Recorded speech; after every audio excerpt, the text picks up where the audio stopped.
Новиот закон за забрана за пушење носи низа рестрикции, парични глоби за непочитувачите или општо корисна работа. Во ова законско решение наведени се 16 типови објекти каде пушачите нема да смеат да запалат цигара. Освен за консумирање, цигарите ќе бидат забранети за прикажување во традиционалните и новите медиуми.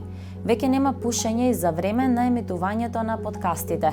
Овие забрани се однесуваат не само на класичните, туку и на електронските цигари, или поточно на сите уреди за консумирање на тутун и никотин. Што друго е ново? Иако пушењето и досега беше забрането во затворени простории, цигари нема да смеат да се пушат и пред влезовите на здравствените установи, установите за социјална заштита и воспитно-образовните институции. Цигара нема да смеете да запалите ниту во и пред објектите за престој и сместување на деца, ученици и студенти.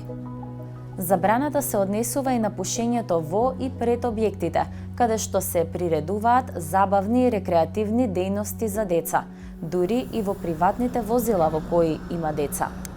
Во угостителските објекти каде пушењето досега беше делумно дозволено, исто така се воведуваат забрани. Иако се уште се во нацрат верзија и за нив е во тек јавна дебата, граѓаните се запознаени со предвидените измени. Играчки за мали деца се тие. Исто се цигари. Џабе. Само се лажат. Јас сум пушач, али одобрувам. Сите тие мерки што се предвидени ги одобрувам. Ќе се навикнеме сега на улица за палиме, ќе се навикнеме и на тоа да не палиме на улица и ништо друго. Тоа е. Ја би го забрана, пошто ја не пушам и не можам да издржам. Сега не знам како може да се регулира тоа, има страстни пушачи, сопругот мој е страстен пушач. А сега мора нешто да се изнајде, посебни простори или нешто, сепак да се одвојат пушачите од непушачите. Не може сега, а за по улица, не знам. Ако седнам во оној дел кај што се непушачи, нели е нормално, дека не е проблем сега.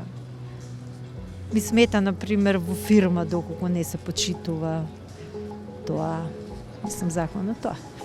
Надзорот над спроведувањето на одредбите ќе го вршат низа институции, кои ќе треба да соработуваат и со инспекцијските служби од единиците на локалните самоуправи. Глобите за граѓаните, односно физичките лица за непочитување, се движат од 100 до 300 евра. Законот остава можност паричната казна да се замени со општо корисна работа. За правно лице казните се значително повисоки и може да достигнат и до 5000 евра. Според Институтот за јавно здравје, во земјава околу 4000 граѓани годишно го губат животот како последица на пушењето тутун или тутунски производи.